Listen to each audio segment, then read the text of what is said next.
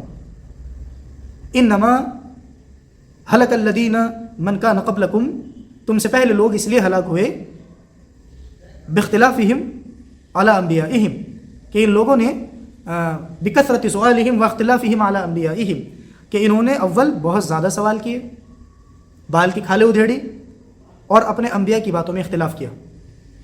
تو آپ نے نمبر 1 قرآن و سنت کو لا کر کے ان دونوں میں کانٹرڈکشن اور اختلاف پیدا کرنے کی کبھی بھی کوشش نہیں کرنی چاہیے. کثرت سوال نہیں کرنا چاہیے، کثرت مطالعہ کرنا چاہیے، کثرت لرننگ ہو. جب آپ سیکھتے ہیں تو آپ کے سوالات آٹومیٹکلی کم ہونے لگتے ہیں، لیکن جب آپ سیکھتے نہیں ہیں تو آپ کے سوالات زیادہ ہوتے ہیں اور آپ کی نالج کم ہوتی ہے.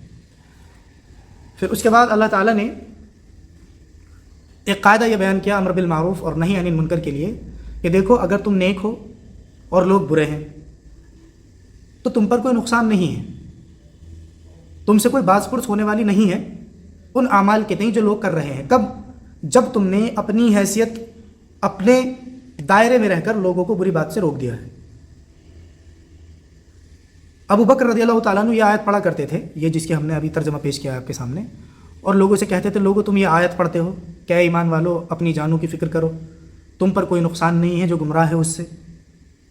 حالانکہ میں نے رسول اللہ صلی اللہ علیہ وسلم کو یہ فرماتے ہوئے سنا ہے کہ جب لوگ ظالم کو ظلم کرتے ہوئے دیکھیں اور پھر اس کو اس ظلم سے نہ روکیں تو قریب ہے کہ اللہ تعالیٰ اپنے عام عذاب میں ان سب کو گھیر لے.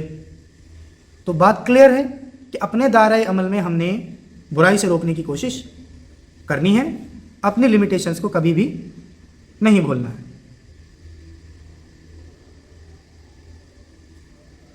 پھر اللہ تعالیٰ نے دوبارہ سے عیسیٰ علیہ السلام کی کچھ کہانی ذکر کی ہے اور ان کے بارے میں یہ فرمایا کہ یہ مردوں کو زندہ کر دیتے تھے، پرندوں کو پھونک مار کر، جو اسٹیچوز ہوتے ہیں پرندوں کے اس کو زندہ کرتے تھے، کوڑ کے مرض کو صحیح کر دیتے تھے، برس کے مرض کو چھو کر صحیح کر دیتے تھے.